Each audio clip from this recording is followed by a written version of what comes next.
나는 늘 스스로를 현실적인 사람이라고 믿어왔다. 감정이 앞서면 인생이 흔들리고 흔들린 자리에 후회가 들어온다는 걸 너무 많이 봐왔기 때문이다. 그래서 딸이 결혼한다고 했을 때 나는 축복보다 먼저 계산을 했다. 사랑만으로는 오래 못 간다. 집세, 공과금, 병원비, 아이가 생기면 기저귀 값까지. 삶은 매일 돈을 요구한다. 그건 냉정이 아니라 경험이었다. 사위는 처음부터 나와 어울리지 않는 사람이었다. 나쁜 사람이라기보다 느슨했다. 말은 부드러웠고 미소도 참았다. 하지만 그 부드러움이 가끔은 책임감이 아니라 괜찮겠지라는 태도로 보였다. 작은 약속을 가볍게 넘기고 계획을 세우기보다 오늘을 버티는 쪽을 택했다.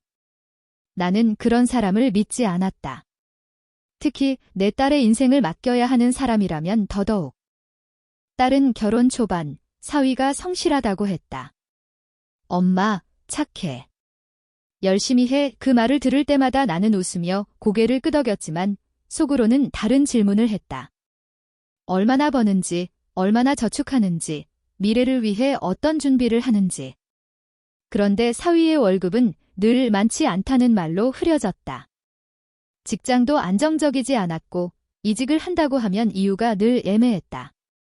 환경이 안 맞았어요. 기회가 있어서요. 같은 말들. 나는 그런 말을 믿기엔 세상을 너무 오래 살았다. 명절이 오면 차이가 더 선명해졌다. 다른 사위들은 선물이라도 제대로 챙겼다. 비싼 게 아니라도 마음이 보였다.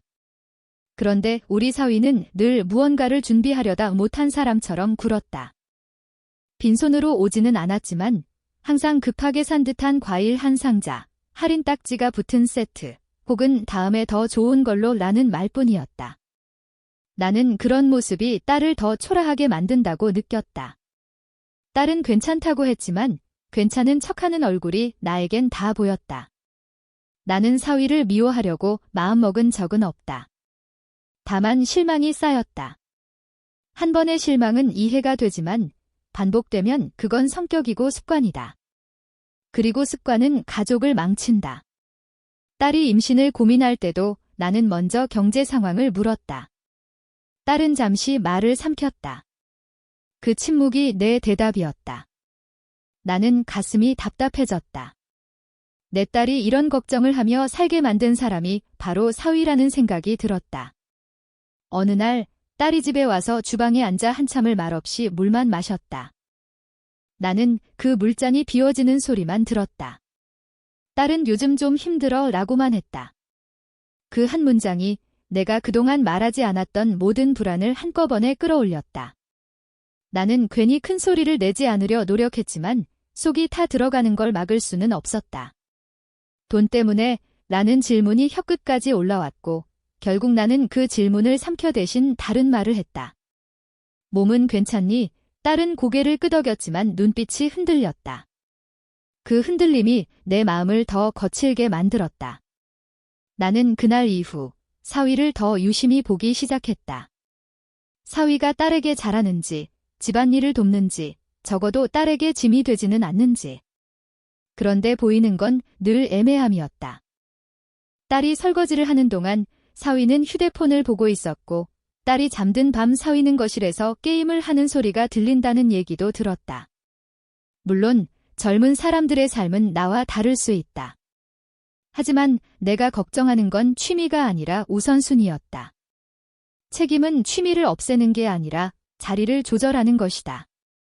그런데 사위는 조절할 줄 몰랐다. 그러던 어느 주말 딸이 갑자기 전화를 했다. 목소리가 낮고 숨이 짧았다. 무슨 일이냐고 묻자 딸은 엄마, 잠깐 우리 집에 와줄 수 있어? 라고 했다. 나는 아무것도 묻지 않고 바로 나갔다.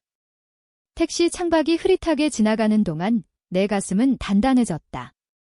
어떤 일이든 그 원인이 사위라면 나는 더 이상 참지 않을 생각이었다.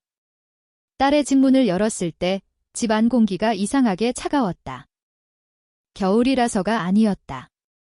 사람 사이의 온도가 떨어지면 난방이 아무리 돌아가도 차갑다. 딸은 거실에 앉아 있었고 사위는 방 안에서 나오지 않았다. 나는 사위의 이름을 불러보려다 멈췄다. 대신 딸의 손부터 잡았다. 손이 차가웠다. 차가운 손은 종종 괜찮다는 말보다 더 정확하다. 딸은 천천히 이야기했다. 사위가 또 일을 그만뒀다는 것, 이번에는 정리해고 같은 말이 아니라 본인이 먼저 나왔다는 것, 앞으로 당분간 수입이 없을 수도 있다는 것, 그리고 그 말을 꺼내는 과정에서 사위가 화를 냈고 딸은 울었고 둘은 며칠째 서로 말이 거의 없었다는 것. 딸은 마지막에 아주 작은 목소리로 덧붙였다. 엄마, 내가 뭘 잘못했나 싶어. 그 순간 내 안에서 어떤 것이 툭 끊어졌다. 나는 딸이 자기 탓을 하는 걸 가장 견딜 수 없다. 더군다나 그 이유가 돈과 무책임이라면? 나는 사위를 불렀다. 방문이 열리자 사위의 얼굴이 보였다. 눈밑이 퀭하고 머리는 정돈되지 않았고 셔츠는 구겨져 있었다. 그 모습은 불쌍하다고 느껴지기보다 나를 더 분노하게 했다. 어른이 된 사람이 가장으로서 최소한의 자세조차 갖추지 못한 것처럼 보였기 때문이다. 나는 속으로 수백 번 해왔던 말을 꺼낼 준비를 했다. 당신이 왜 그랬느냐, 딸을 어떻게 할 거냐, 이렇게 살 거냐, 하지만 말이 목구멍에서 걸렸다.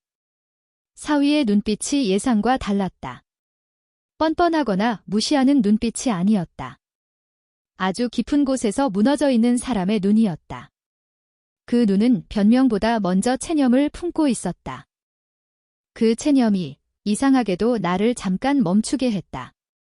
사위는 내 앞에서 고개를 들지 못했고 딸은 그 모습을 보며 더 작아졌다. 나는 그 장면이 싫었다.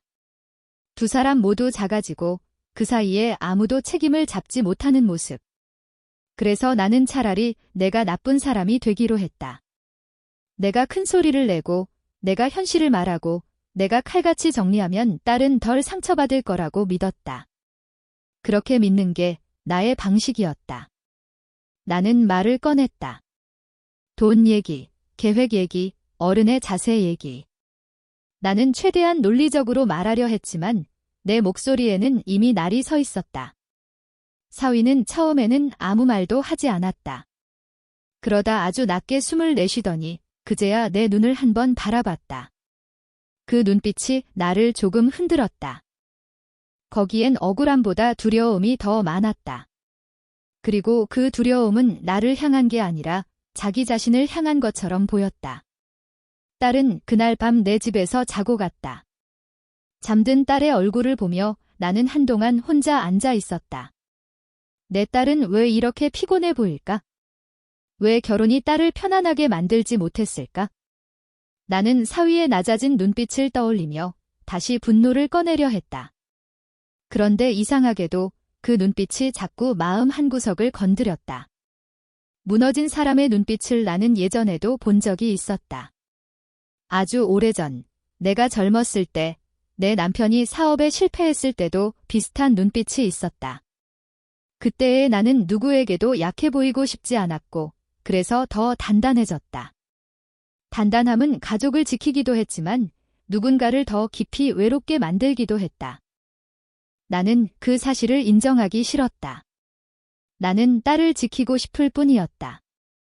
그런데 지키려는 마음이 때로는 칼이 된다는 걸 나는 너무 늦게 배웠는지도 모른다.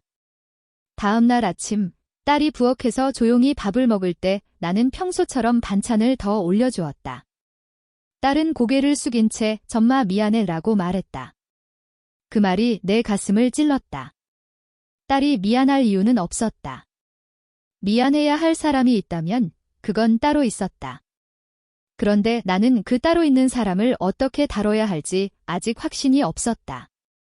크게 혼내서 바뀔 사람이 아니라면 내가 더 큰 소리를 내는 건 결국 딸만 더 지치게 만들지도 모른다.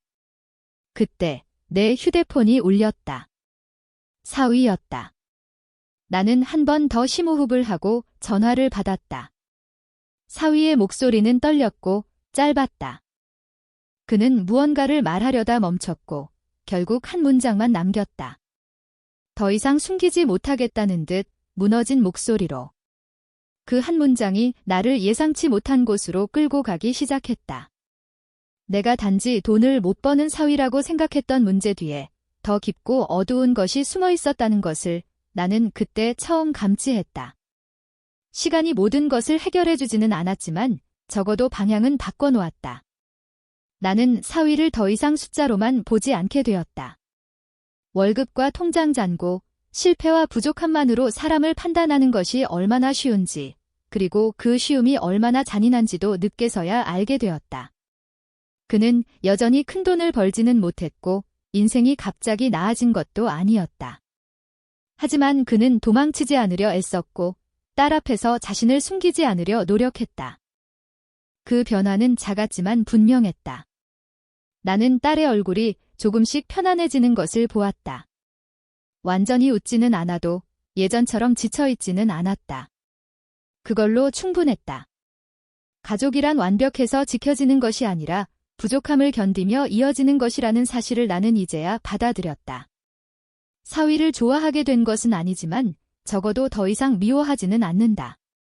그리고 그것이 내가 딸을 위해 할 수 있는 마지막 성숙함이라는 생각이 들었다.